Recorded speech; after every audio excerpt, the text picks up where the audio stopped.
A week before my son's wedding, I overheard my family planning to use me as a babysitter for a crowd of about 15 children during the entire reception. So, I changed my plans. On the day of the wedding, my son called me frantic, "Where are you?" I just laughed and told them not to wait for me, or the buffet I had promised to prepare. My name is Charlotte Fitzgerald. I'm 72 years old, and I never thought that at my age I would have to teach my own family such a hard lesson. For months, I had been preparing for my son Marcus's perfect wedding. I had promised to take care of the entire buffet because I wanted to save them money. I calculated that it would cost me around $3,000 for all the ingredients, but I was going to do it with love. I had also offered to decorate the reception hall, make the centerpieces, and coordinate with the vendors. It was my gift to them, my way of showing how much I loved my son and how happy I was that he had found love again. Tiffany seemed like the perfect daughter-in-law when Marcus introduced her to me 2 years ago. She was always very polite. She called me Ms. Charlotte with respect. She brought me flowers when she came to my house and offered to help in the kitchen. "Ms. Charlotte," she would say with that charming smile, "let me help you with those dishes. Your cooking is delicious. Marcus is so lucky he grew up eating like this." Marcus was so happy, and after years of being a widower, seeing him in love again filled my heart with joy. I was in my kitchen on a Tuesday afternoon, making the final shopping list for the buffet, when I heard voices on the patio. My son, Marcus, was on the phone with someone from work, and Tiffany was talking to her sister Audrey, who had come to visit from out of town. At first I didn't pay attention. I was focused on calculating how many pounds of meat I would need to feed 150 guests, how many salads to prepare, and how many desserts. But then I heard my name, and something in Tiffany's tone made me stop.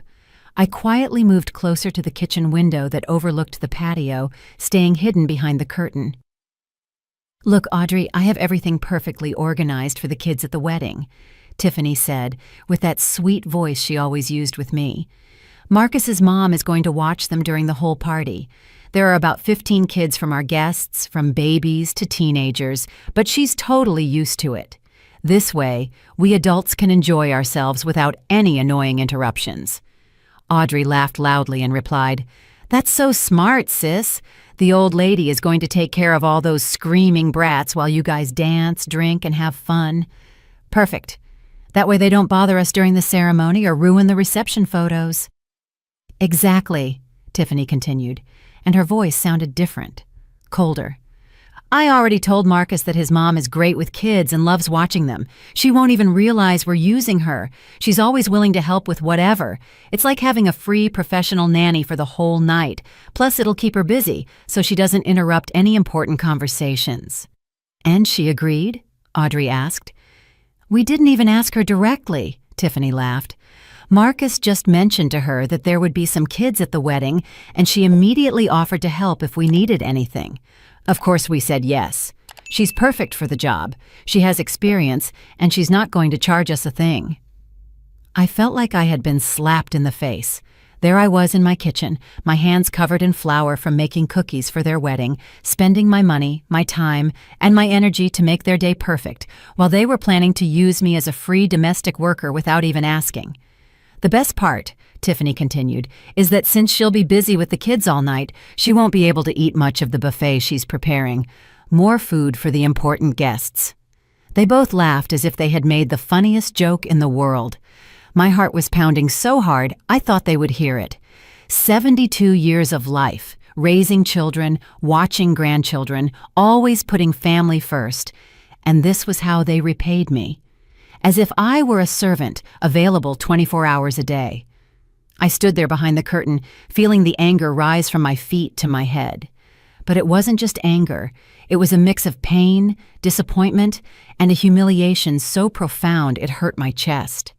For 2 years, I had treated Tiffany like the daughter I never had.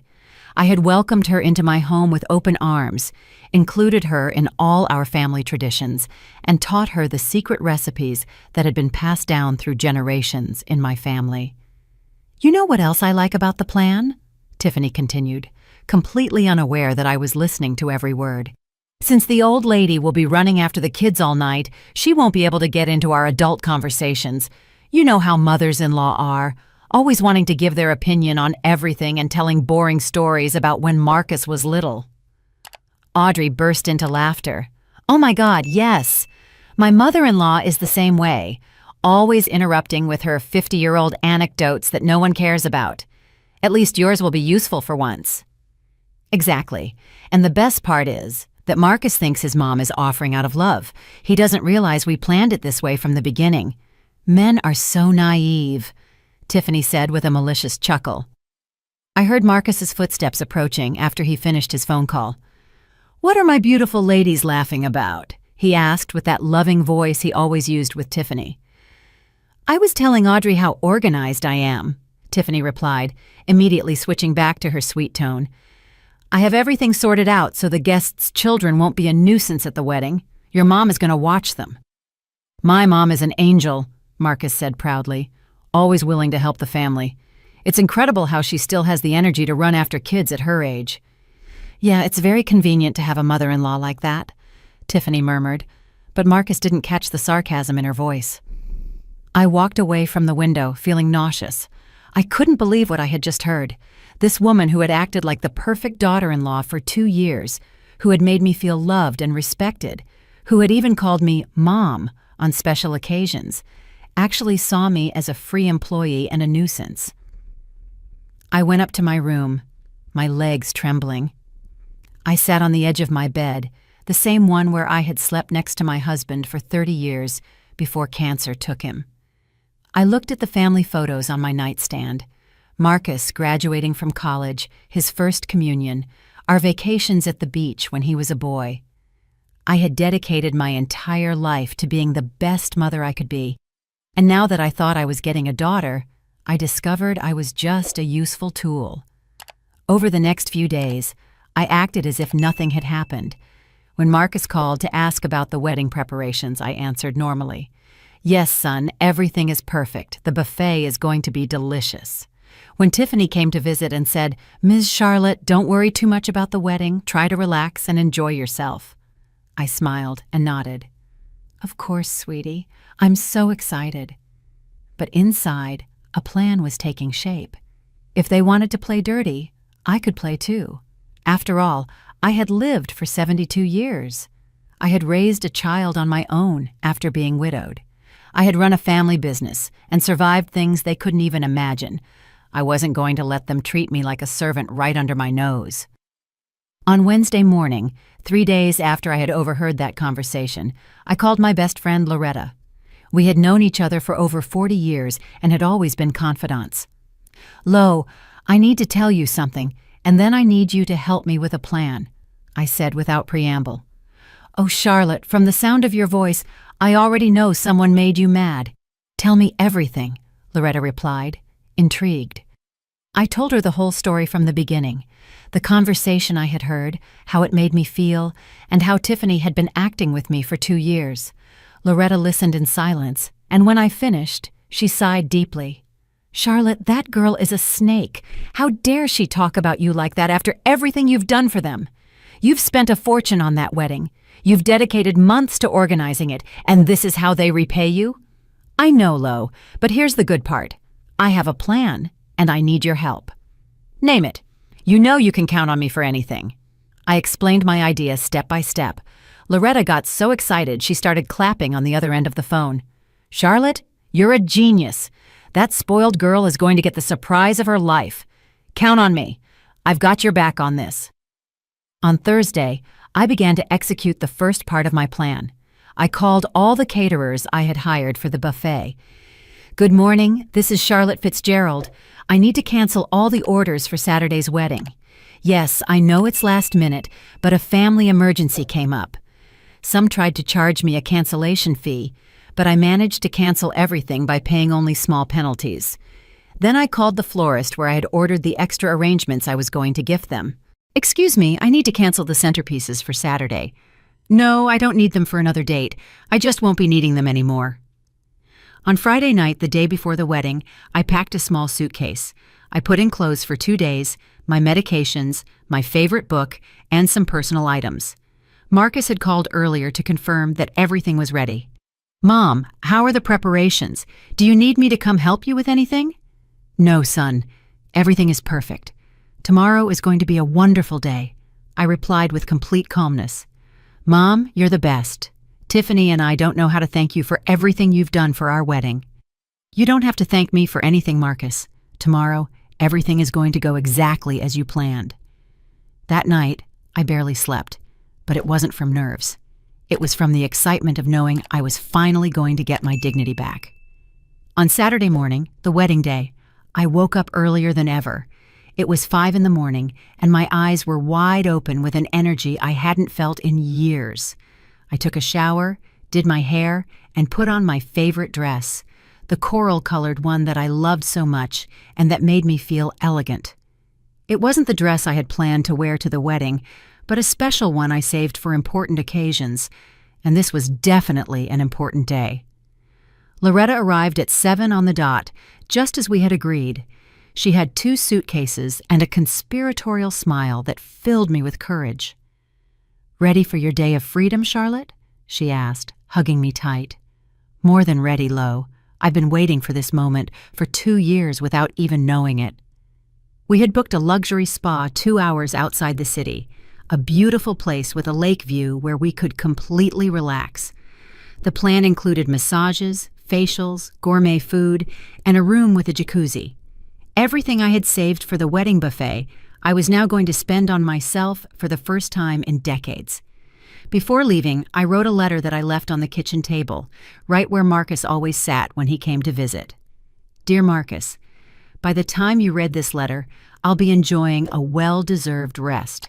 For months, I prepared everything to make your wedding perfect. But yesterday, I found out that Tiffany and you had other plans for me.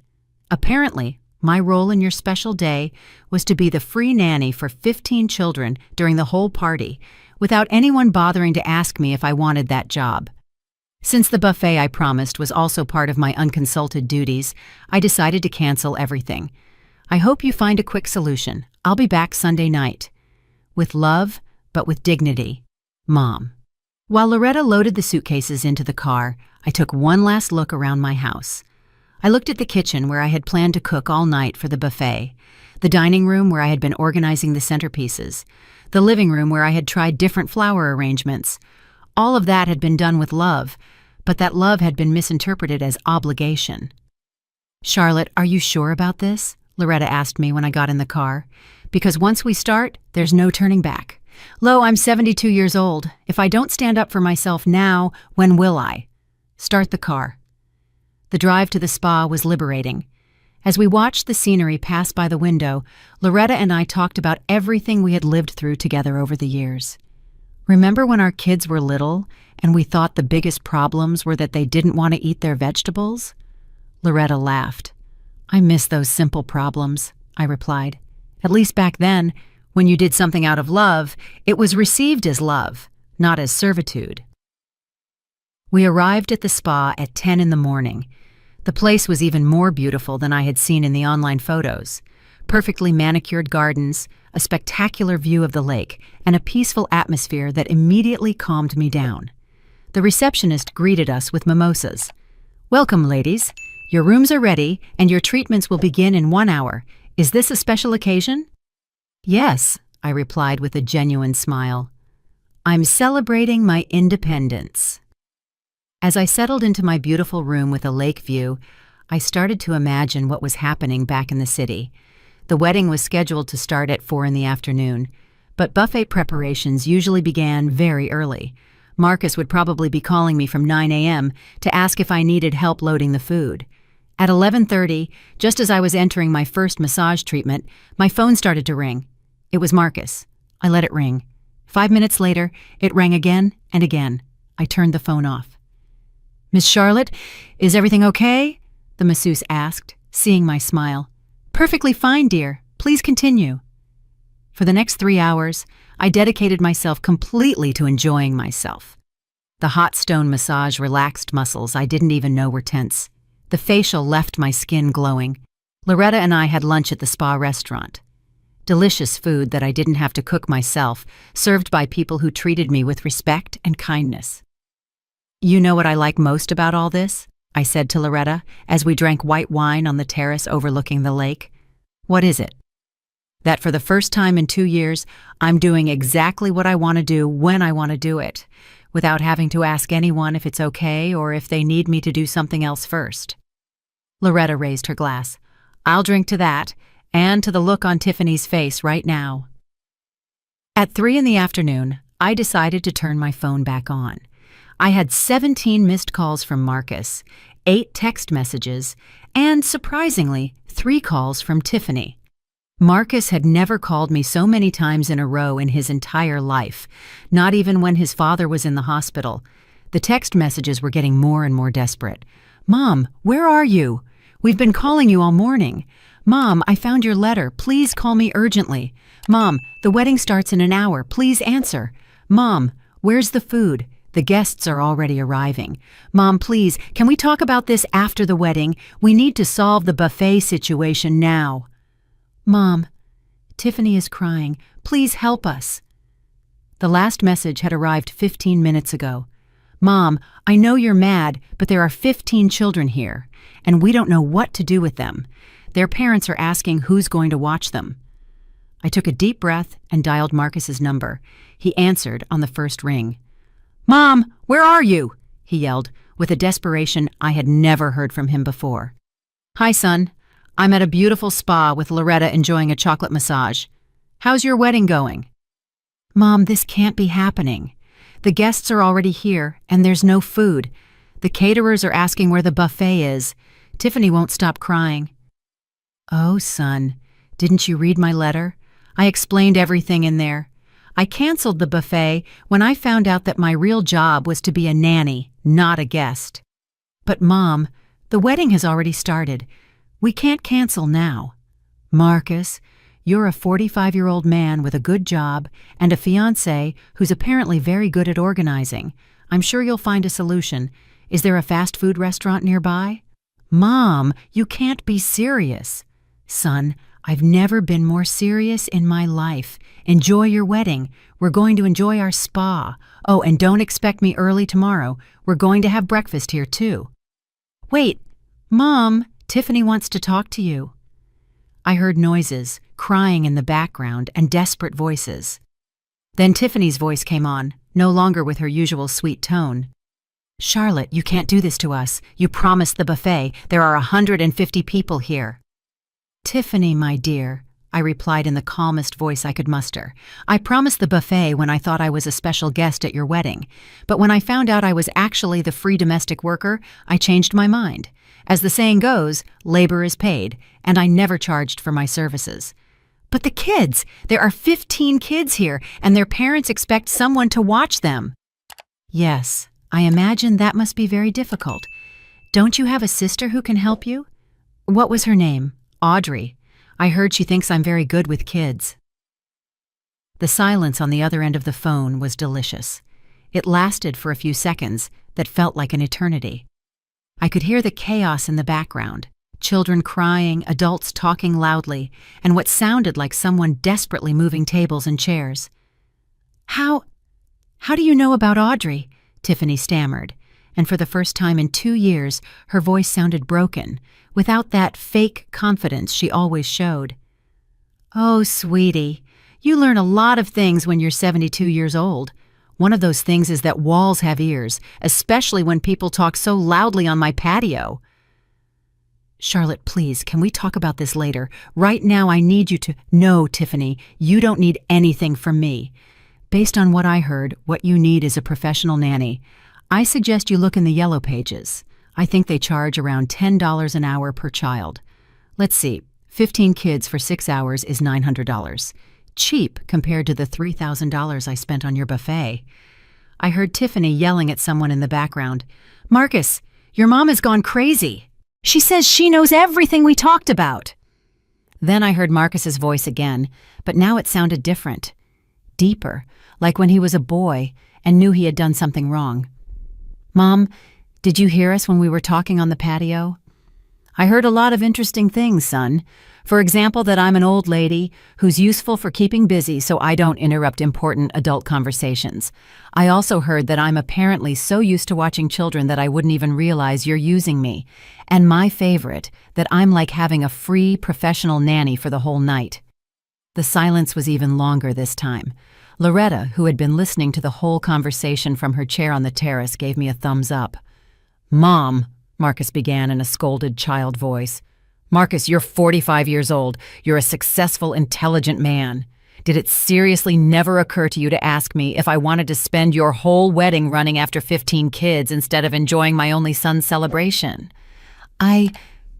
We thought you liked to watch kids. I like to watch my grandchildren once in a while, Marcus. I don't like being the official wedding nanny without anyone consulting me, and I definitely don't like to hear that my daughter-in-law thinks I'm a nuisance that needs to be kept busy so I don't get in the way. Tiffany didn't say that. Marcus, I'm 72. I don't have Alzheimer's. I heard every word. I heard when your wife told her sister that she was smart for getting a free nanny. I heard when they laughed about how I wouldn't be able to eat much of the buffet because I would be busy. I heard when Audrey said that at least her mother-in-law would be useful for once. This time the silence was interrupted by a child's screams in the background and a woman's voice saying, "Where's the woman who was supposed to watch the kids? My son ran away and he's running all over the garden." "There's your answer, son. The show has begun." "Mom, please come. We'll pay you. We'll give you $500 to watch the kids." I laughed so hard that Loretta was startled. $500, Marcus? 5 minutes ago, it was a family favor I was supposed to do out of love. And now that you've realized I'm not as dumb as you thought, you want to pay me $500 to ruin my coral dress running after kids I don't even know? Tiffany yelled in the background. "Charlotte, there's not enough money in the world for me to go to that wedding now, but I'm going to give you some free advice. Next time you plan on using someone as an employee, ask them first. It's polite." $2,000, Marcus yelled, and now he sounded completely desperate. "Marcus, my son, listen to me carefully. If you had $2,000 to pay me to be a nanny, you also had money to hire a caterer instead of making me spend my retirement on your wedding buffet. But it turns out it was more convenient for Mom to pay for everything, and also work for free, wasn't it?" Loretta poured me more wine and whispered, "You are brilliant, my friend." "Mom." Marcus's voice was now breaking. "Please don't do this to me. It's my wedding." "Marcus, I'm not doing anything to you. You did something to me. You and your fiancé decided I was your personal employee without consulting me. I'm just deciding that I don't accept that job." "But we can't get a caterer at this hour. The guests are going to be hungry." "You know what, son? That's called planning. When you organize a wedding, you're supposed to make sure you have food and a nanny. You assumed you had both for free, but you were wrong. Charlotte, you come back to the hall right now or we're never going to forgive you," Tiffany yelled. And now her true personality was fully showing. "There it is," I said to Loretta as I covered the phone. "There's the real Tiffany." I uncovered the phone and replied in the calmest voice in the world. "Tiffany, my dear, there's nothing to forgive. You planned to use me. I decided not to let myself be used. It's as simple as that. And frankly, after hearing your true tone of voice, I'm very glad I'm not there." "You're a selfish old lady. You ruined my wedding," Tiffany yelled. "No, sweetie. You ruined your wedding when you decided that saving money was more important than treating your mother-in-law with respect. I just decided not to be an accomplice to my own humiliation." Marcus took the phone again. "Mom, the kids are running all over the place. One got into the kitchen and knocked over the entire cake. Another one hid under the main table. The parents are furious." "Marcus, and where's that smart Audrey? Can't she help her sister with the kids?" "Audrey says she didn't know she had to watch kids, that it was your job. How convenient. The same Audrey who was laughing that the old lady was going to watch all the screaming brats now says she can't help. Marcus, please. Marcus, I'm going to hang up now because my chocolate massage is waiting. But before I do, let me tell you something. I hope this experience teaches you that your mom is not your personal employee. I'm a 72-year-old woman who deserves respect, not a servant you can use when it's convenient for you." "Wait, Mom? What? Are you really not coming?" "I'm really not coming. Enjoy your wedding. We're going to enjoy our spa, and tomorrow? Tomorrow we'll see. First, I want you to reflect on what happened here, and I want your wife to reflect on what it means to have a family." "But Mom..." "Marcus, I have to go. My masseuse is waiting for me, and unlike you guys, she's treating me with respect because I'm paying her for her services." I hung up the phone and put it on silent. Loretta was clapping. "Charlotte, that was masterful. How do you feel?" "I feel free, Lo. For the first time in 2 years, I feel completely free." After hanging up the phone, I sat on the spa terrace, looking at the lake and feeling a peace I hadn't experienced in a long time. Loretta watched me with a mix of admiration and concern. "Charlotte, are you sure you did the right thing?" she asked, taking a sip of her wine. "I mean, I know you were right, but Marcus is your only son." "Lo, precisely because he's my only son, I need to teach him this lesson. If I don't do it now, Tiffany is going to turn him into someone who treats his own mother like a domestic worker, and I'm not going to allow that." For the next 2 hours, my phone vibrated constantly, but I kept it on silent. Loretta and I enjoyed our spa treatments as if nothing were happening. The collagen facial left my skin as soft as a baby's, and the aromatic oil massage relaxed muscles that had been tense for years from the stress of trying to be the perfect grandmother. "You know what the funniest thing about all this is?" I said to Loretta while we were in the jacuzzi watching the sunset. "What?" "That for 2 years I tried so hard to be the ideal mother-in-law that I lost my own identity. I cooked what she liked. I decorated how she thought was pretty. I even changed the way I dressed to fit her image of the perfect grandmother." "I always thought that was strange," Loretta admitted. "You, who were always so independent, suddenly seemed to be asking for permission for everything." "You were right, and the worst part is that the more I tried to please her, the less she respected me. For her, my willingness to help was a weakness, not love."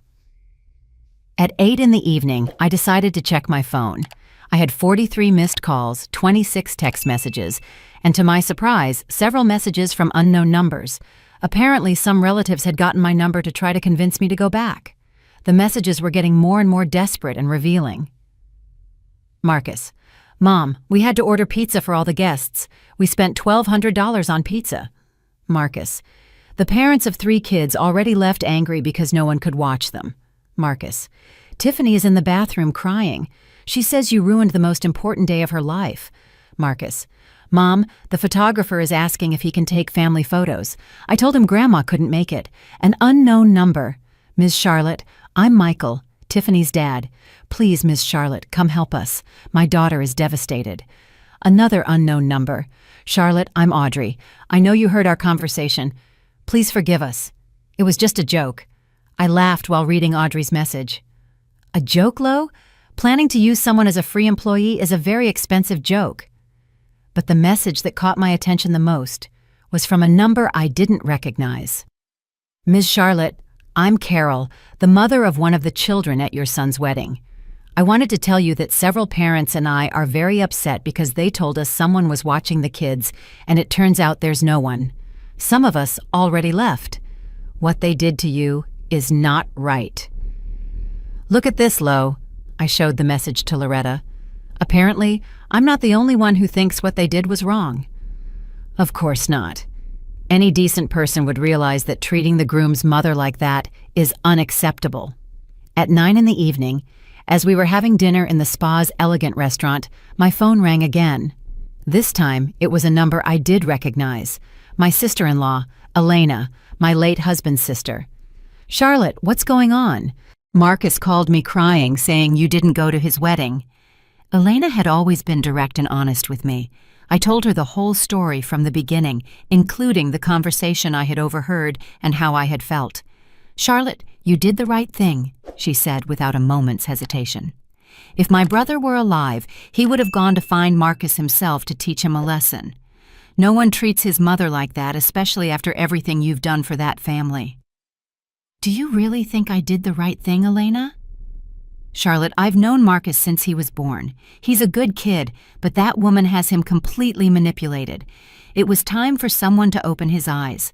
And if that someone had to be you, his own mother, then so be it." Elena told me that other relatives had already found out what had happened because Marcus had been calling everyone asking for help. "Most people are on your side, Charlotte. Your cousin, Rosa, says Tiffany always seemed fake to her, and your nephew Charles is furious with Marcus for treating you that way." After talking to Elena, I felt more confident in my decision. I wasn't being a cruel mother. I was being a mother who respects herself and teaches her son to do the same. At 10 in the evening, Loretta and I retired to our rooms. I had a beautiful suite with a private terrace overlooking the lake. I put on my most comfortable nightgown, poured myself a glass of wine from the bottle in the mini fridge, and sat on the terrace to look at the stars. My phone kept vibrating constantly, but it no longer bothered me. Every vibration was a confirmation that I had made the right decision. If Marcus and Tiffany were truly sorry for what they had done, they would have sent a message sincerely apologizing instead of continuing to try to manipulate me to solve their problem. Finally, at 11 at night, I decided to read all the messages that had arrived in the last 3 hours. Marcus: "Mom, the wedding is over. It was a total disaster." Marcus: "The kids broke 2 centerpieces and stained a guest's dress." Marcus: "Tiffany's sister had to watch some of the kids and she's furious with us." Marcus: "Tiffany says she won't forgive me for my mom ruining her wedding." Marcus: "Mom, why are you doing this to me? I thought you loved me." That last message hurt my heart, but it also confirmed that Marcus still didn't understand anything. It wasn't about love, it was about respect. I could love my son with all my heart and at the same time refuse to allow him to disrespect me. I decided to respond to only that last message. "Marcus, it's precisely because I love you that I won't allow you to treat me like an employee. A son who loves his mother doesn't plan to use her without consulting her. A son who loves his mother doesn't allow his wife to make fun of her. I love you, but I also love myself, and it was time for you to know that."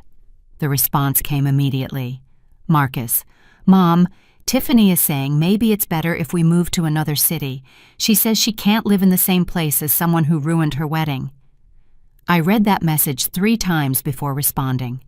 Tiffany was playing her final card, emotionally blackmailing Marcus, threatening to take him away from me.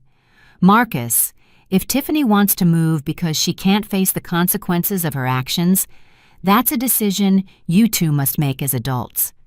But know that a woman who truly loves you would never pull you away from your family as punishment for something you didn't do." There was no response after that. I stayed on the terrace until very late, listening to the sound of the water on the lake and feeling a deep tranquility. For the first time in 2 years, I wasn't worried about whether I had pleased someone else. I wasn't thinking about what I could cook for Marcus tomorrow, what favor I could do for Tiffany, or how I could be a better mother-in-law. I was thinking about me, about Charlotte, about the 72-year-old woman who had raised a wonderful son, who had maintained a happy marriage for 30 years, who had survived widowhood with dignity, and who deserved to be treated with respect by her own family. That night, I slept better than I had in months. On Sunday morning, I woke up with a strange feeling. I felt rested and at peace. It had been a long time since I had woken up without that constant anxiety of thinking about what I would need to do to keep everyone happy. Loretta and I had agreed to meet for breakfast at 9, but I was already awake at 7, enjoying the silence and the view of the lake from my terrace. My phone had remained silent all night, which seemed more significant to me than all the desperate messages from the day before. Either Marcus had finally gotten the message, or he was so angry that he had decided not to talk to me anymore. Both options seemed better to me than continuing to receive messages trying to manipulate me. When Loretta and I met at the spa restaurant for breakfast, she looked at me with curiosity. "You look different, Charlotte. Lighter." "I feel different, Lo. It's as if I had been carrying a huge weight on my shoulders for 2 years and had finally taken it off. We ordered a full breakfast with fresh fruit, yogurt, pancakes, and coffee. While we ate, we talked about everything but the wedding. We talked about our plans for the coming months, about the books we wanted to read, about trips we had dreamed of taking but always postponed to be available for our family's needs. You know what, Lo? I think we're going to take that trip to Europe we've always planned. Seriously? You're not going to wait to see if Marcus and Tiffany need you to watch their future kids? Marcus is 45 years old. If he decides to have kids, he can hire a nanny like all normal people do. I'll be available as a grandma, not as a domestic worker. After breakfast, we decided to extend our stay a little longer. We booked the private jacuzzi for 2 more hours and spent the morning completely relaxing. It was the first time in years that I had spent so much time thinking only about my own well-being. At noon, as we were packing our things to go back, I decided to turn on my phone again. I had 3 new messages, all from Marcus, sent in the early morning. Marcus: Mom, Tiffany and I talked all night. She's very hurt, but she admits that maybe we didn't treat you well. Can we talk when you get back? The messages were different, less desperate, more reflective. But I also noticed something important. There was no real apology, just an admission that maybe they hadn't treated me well. Maybe wasn't enough for what had happened. I decided not to answer yet. I wanted to get home, settle into my own bed, and think carefully about what I wanted to say and how I wanted to say it. The trip back was quiet. Loretta and I talked about what this weekend had meant to me. You know what's the most important thing I learned, Lo? That you can love your family and set boundaries at the same time. For all these years, I thought that loving meant saying yes to everything. But now I understand that sometimes loving means saying no. That's a lesson that many women of our generation need to learn, Loretta replied. We were raised to believe that our worth depended on how much we sacrificed for others. I arrived home at 5 in the afternoon.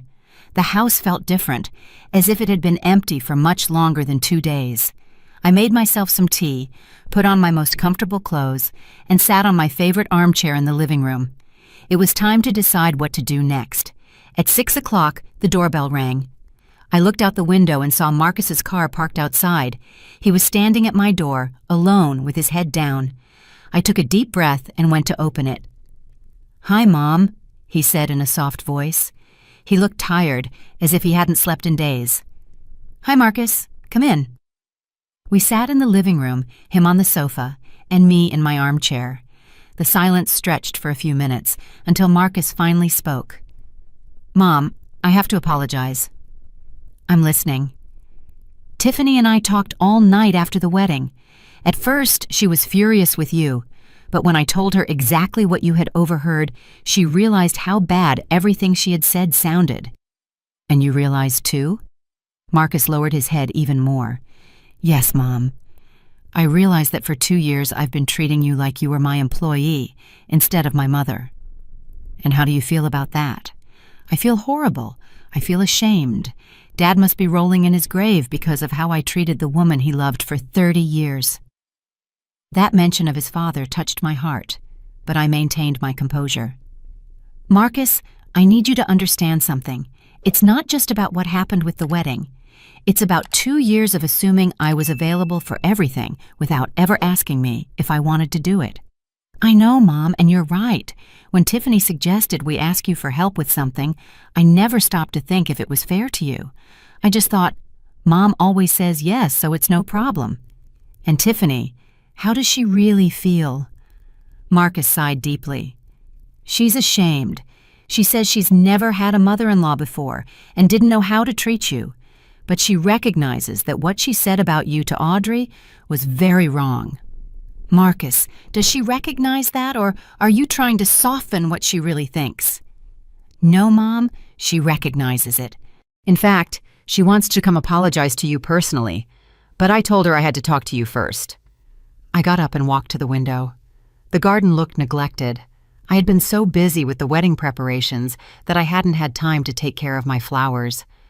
"Marcus, I need to ask you a very direct question, and I want you to answer me honestly. Tell me, Mom, Does Tiffany respect me as a person, or does she see me as a useful resource who is available when she needs me?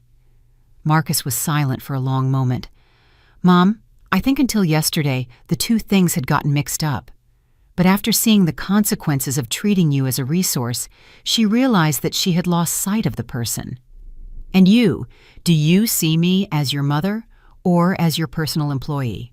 Mom, that question hurts, but I understand why you're asking it. And the honest answer is that for these 2 years, without realizing it, I started to see you more as someone who solved my problems than as my mother, who deserved to be consulted and respected. I sat down again and looked at him directly in the eyes.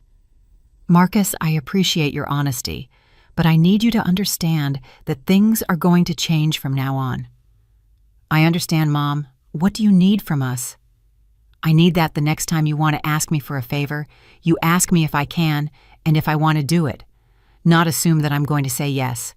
I need you to treat me as a guest at your family events, not as part of the service staff. And I need Tiffany to understand that I am her husband's mother, not her employee. All of that is fair, Mom. Anything else? Yes. I need you to understand that I have the right to say no without giving explanations, and that when I say no, you are not going to try to manipulate me or make me feel guilty to change my mind. Understood? Yes, Mom. And Marcus, one more thing.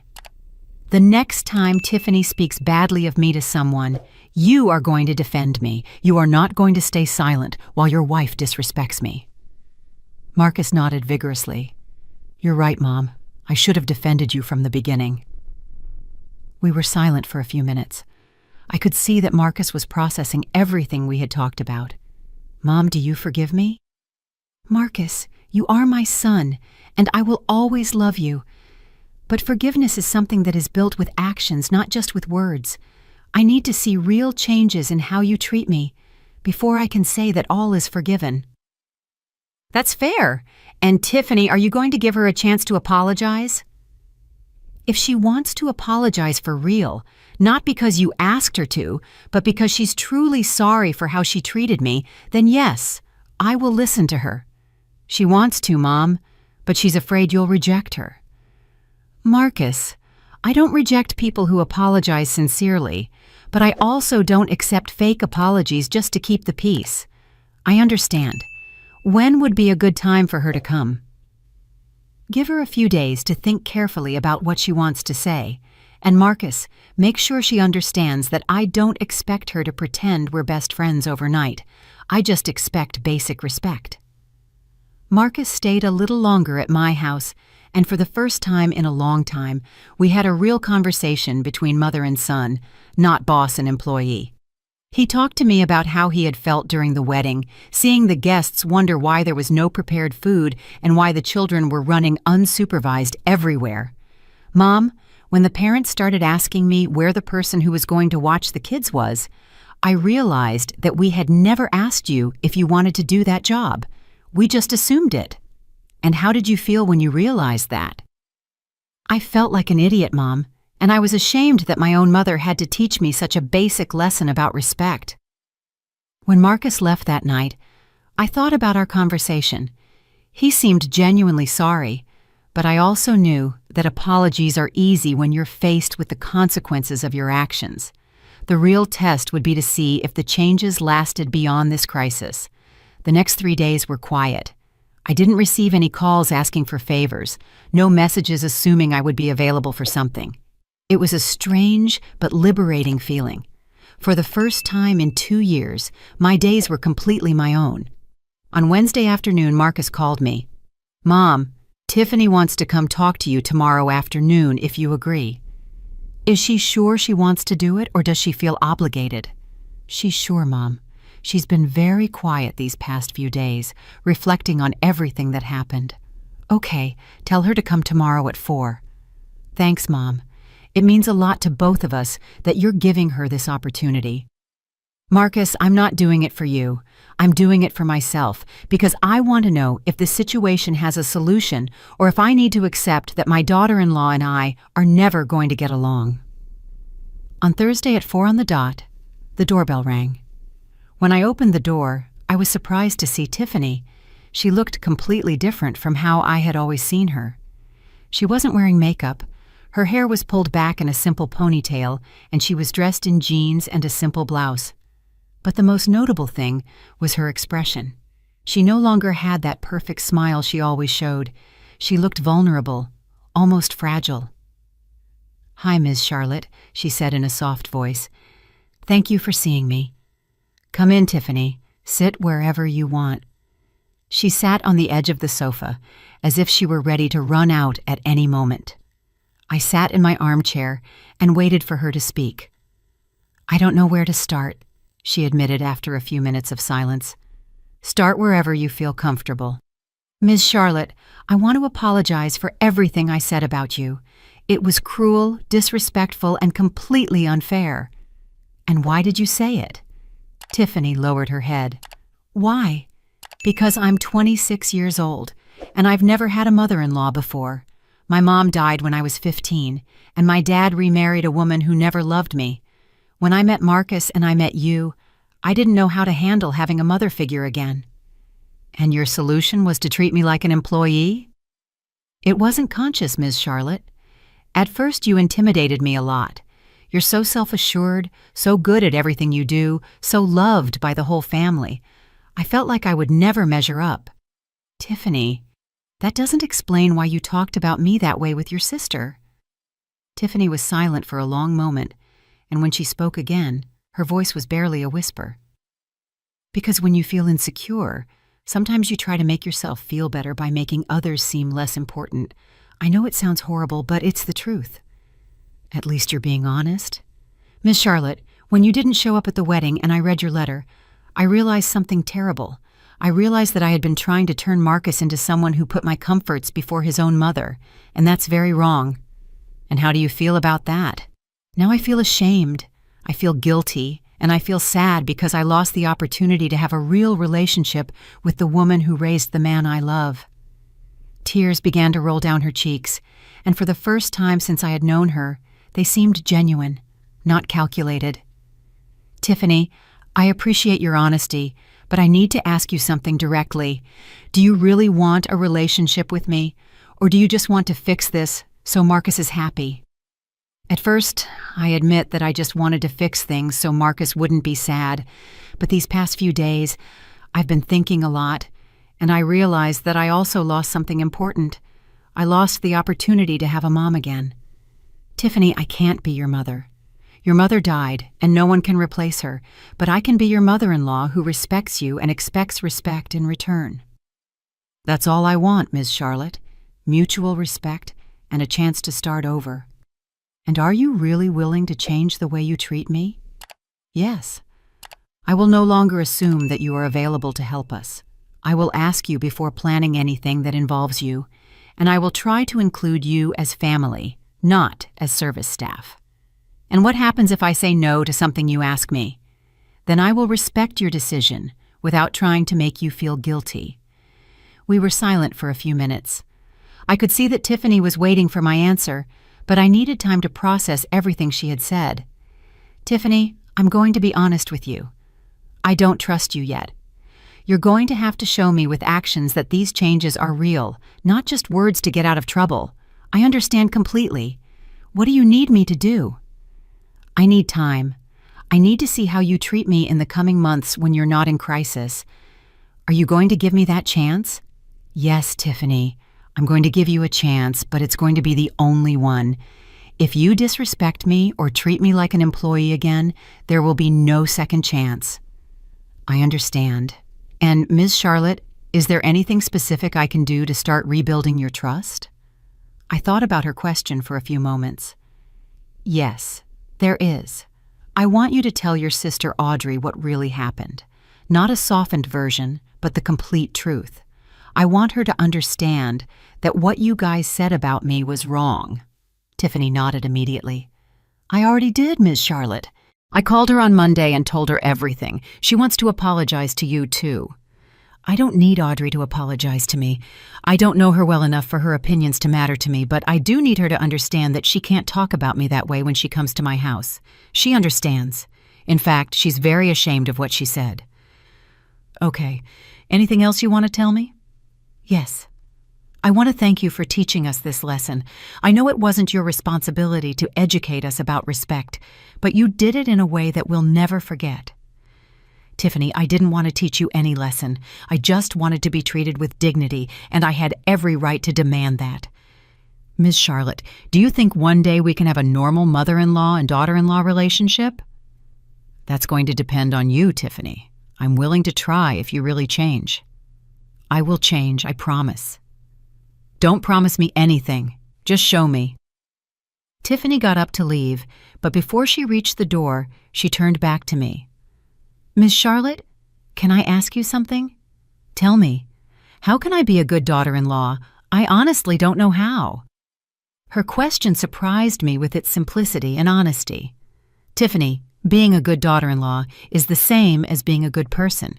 Treat others the way you want to be treated. Ask before you assume. Respect boundaries, and remember that behind every favor someone does for you is a person who chose to help you. Can I ask you when I have questions about something? If they're genuine questions and not disguised manipulation, yes. Thank you, Ms. Charlotte. Thank you for everything. When Tiffany left, I sat in my living room, feeling a mix of cautious hope and emotional exhaustion. The conversation had seemed sincere, but only time would tell if the changes would be lasting. The next 2 weeks were revealing. For the first time in 2 years, Marcus and Tiffany didn't call me asking for any favors. There were no messages assuming I would be available to cook, clean, or watch something. At first, I thought they were angry and punishing me with silence. But then I realized that they were simply respecting my space like they never had before. The first real test came on the Friday of the second week. Marcus called me around 7 in the evening, and by the tone of his voice, I could tell he was nervous. Mom, I need to ask you a favor. My heart sank a little. They were going back to their old patterns. Tell me, Marcus. Tiffany's birthday is on Saturday, and I wanted to throw her a surprise party. Could you help me organize it? Marcus, are you asking me to organize the whole party for you? No, Mom, not at all. I already hired the caterer, booked the venue, and sent the invitations. I just need help with the decorations because you have a great eye for those things. But obviously, I'll pay you for your time and your ideas. I was surprised. Marcus had done most of the work himself. He was just asking me for specific help with something he knew I was good at and was offering to pay me. Marcus, you don't need to pay me for helping with the decorations. That's something I can do as a gift for Tiffany, but I appreciate that you asked instead of assuming. You would really help me? Of course. It seems like a very sweet gesture on your part. Thanks, Mom. And if at any point you feel it's too much work, just tell me, and I'll hire someone else. Okay, son. That conversation confirmed that the changes were real. Marcus had learned to plan his own events, not to assume my availability, and to offer compensation for my time. But more importantly, he had learned to give me an out without making me feel guilty. The Saturday of Tiffany's birthday party was a complete revelation. Marcus and I spent the morning decorating his backyard with golden balloons and fresh flowers. He had bought all the materials and just needed my ideas on how to combine the colors and where to place everything. We worked together as a team, talking and laughing as we transformed the space. Mom, this looks beautiful, Marcus said as we hung the last of the lights. Tiffany is going to be so excited. I hope so. You can tell you love her very much. I do, but I also learned that loving my wife doesn't mean I have to stop respecting my mother. I'm glad you learned that, son. When Tiffany arrived that night, pretending she was just coming to an intimate dinner, her surprise was genuine and moving. Seeing the decorated backyard and all her friends waiting for her, she started to cry with joy. I can't believe you did all this, she exclaimed, hugging Marcus. Ms. Charlotte helped me with the decorations, Marcus said. She has an incredible talent for these things. Tiffany came over and gave me a sincere hug. Thank you, Ms. Charlotte. Everything looks gorgeous. It was my pleasure to help, Tiffany. Happy birthday. During the party, I observed how Marcus and Tiffany interacted with me. They included me in conversations. They introduced me to their friends as Marcus's mom, with pride, not as the woman who had helped with the decorations. They seated me at the main table as family, not at a separate table as service staff. The most significant thing of all was when one of Tiffany's friends commented on how beautiful the decorations were. "Tiffany, you have exquisite taste. Where did you learn to decorate like that?" "Actually, it was Miss Charlotte who designed everything," Tiffany replied immediately. "She has a natural talent for these things. I was just lucky that she helped me." Instead of taking credit for my work, Tiffany gave it to me completely. It was a small but significant change that showed me she had truly understood the lesson. 2 months after the disastrous wedding, I received a call I wasn't expecting. It was Carol, the mother who had sent me that text message during the wedding. "Miss Charlotte, I hope you remember me. I'm Carol, the mom of one of the kids from your son's wedding." "Of course I remember you, Carol. How are you?" "I'm good, thanks. I'm calling because I wanted to tell you something." "Do you remember Michael, Tiffany's dad?" "Yes." "What about him?" "It turns out he and I met at the wedding when we were all trying to control our unsupervised kids. We started talking about what had happened with you, and we both agreed that what they did to you was very wrong. And well, we've been dating ever since, and he's told me more details about the situation. I wanted you to know that he also lectured Tiffany about how they treated you." I laughed softly. "Seriously? Tiffany's dad defended me?" "Yes, and pretty strongly. He told Tiffany that you had been incredibly generous preparing the buffet, and that using you as a nanny without consulting you was unacceptable. He says he felt very ashamed when he found out the whole story." "I'm glad to know that, Carol." "Miss Charlotte, all of us parents who were at that wedding were very impressed with what you did. Not many people your age would have the courage to stand up for themselves like that. Sometimes you have to defend yourself, no matter your age." "Exactly. And we wanted you to know that we respect you a lot for that." That call filled me with unexpected satisfaction. Not only had I defended my dignity with my own family, but my example had resonated with other people who had witnessed the situation. 3 months after the wedding, Tiffany invited me to lunch, just the two of us. We met at a quiet cafe near my house, and during the meal, we had the most honest conversation we had ever had. "Ms. Charlotte, can I tell you something personal?" "Of course, Tiffany." "Since the wedding, I've been going to therapy." "Really? Why?" "Because I realized that I have problems relating to mother figures. After my mom died, I developed defense mechanisms that included devaluing other older women to protect myself emotionally. That explains a lot of things." "Yes, my therapist helped me understand why I felt so threatened by you at first. You represented everything I had lost when my mom died. And instead of allowing myself to miss my mom, I decided to act as if mothers weren't important." "Tiffany, that must have been very painful for you." "It was, but I didn't realize it. I thought I had gotten over my mom's death, but I had really just buried the pain." "And how do you feel now?" "I feel more free, and I feel grateful to have a second chance with you." "Tiffany, I really appreciate you telling me this, and I'm glad to know you're working on yourself." "Ms. Charlotte, would you allow me to start over, as if we were meeting for the first time?"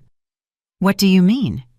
"I want to really get to know you, your stories, your dreams, your opinions, not as the mother-in-law who can be useful, but as Charlotte, the person." "I would like that very much, Tiffany."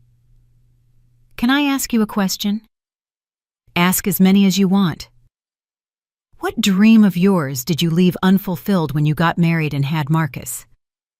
The question surprised me with its depth and honesty. I always wanted to write a book. About what?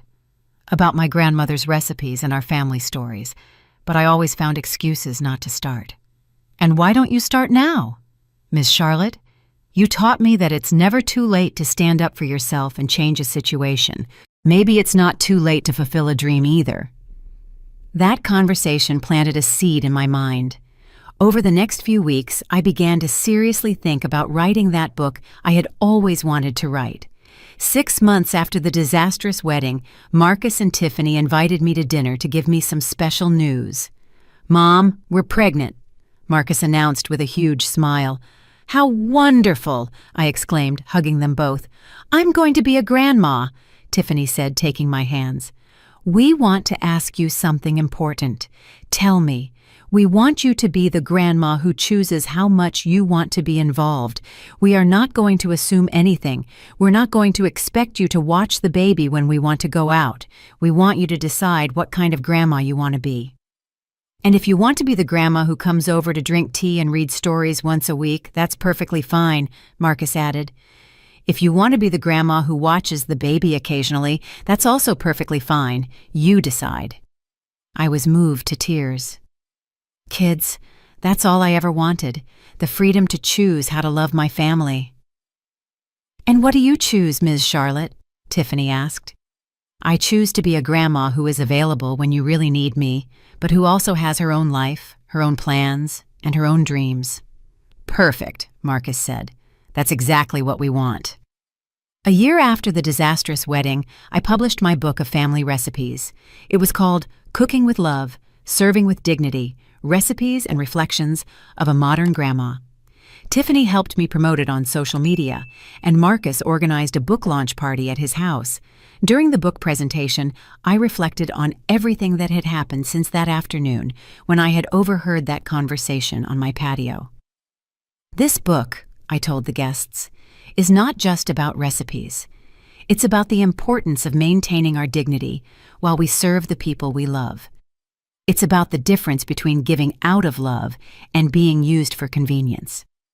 After the presentation, Tiffany came up to me. Ms. Charlotte, I have something to confess. What? The person who most inspired this book was you. Your courage to stand up for yourself taught me that you can love deeply and at the same time respect yourself. Tiffany, that means a lot to me. Ms. Charlotte, can I call you Mom Charlotte from now on? I would love that, sweetie. That night, as I signed copies of my book, I realized that the decision not to go to that wedding had been the best decision I had made in years. Not only had I regained my dignity, but I had also taught my family the true meaning of mutual respect. Now I'm 73 years old, with a grandchild on the way, a published book, and a family that treats me as the respected matriarch I always should have been. Sometimes, saying no is the most powerful way to say yes to yourself.